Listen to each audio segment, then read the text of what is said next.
I'm a sergeant at the North Dakota State Penitentiary, and I'm 23. On the 9th of September, I became sick with a fever of 102. I attended an outside testing event. I was notified on September 11th of 2020 that I had tested positive for COVID-19. It started off with a low-grade fever and then progressed to a fever of 102.8, which lasted about a week and a half. I had no taste, no smell. My sinuses were congested and felt like they were burning. I had shortness of breath, at times a dry cough, and sometimes a wet cough.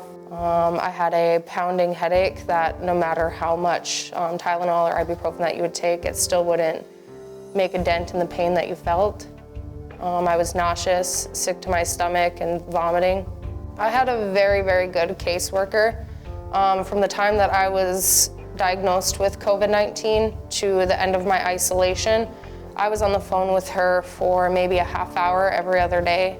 She was walking me through it, telling me how to do the online surveys.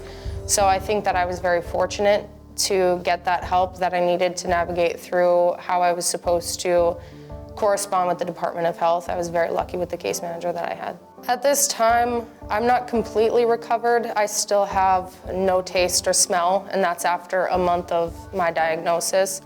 I still do have that shortness of breath feeling and a dry cough, but that's just residual. Depending on the person, it'll clear up on its own.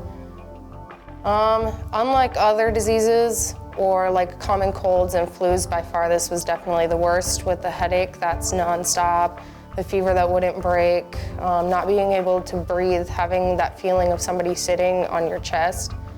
It's not comparable to the common cold or flu, at least not for myself or my family.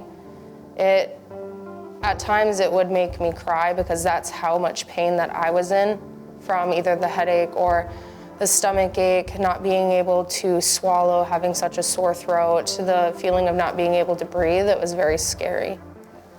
So I don't think that there's an age limit on what and who can be affected by COVID-19 or any other disease. Most people say that being younger, you're quicker to recover.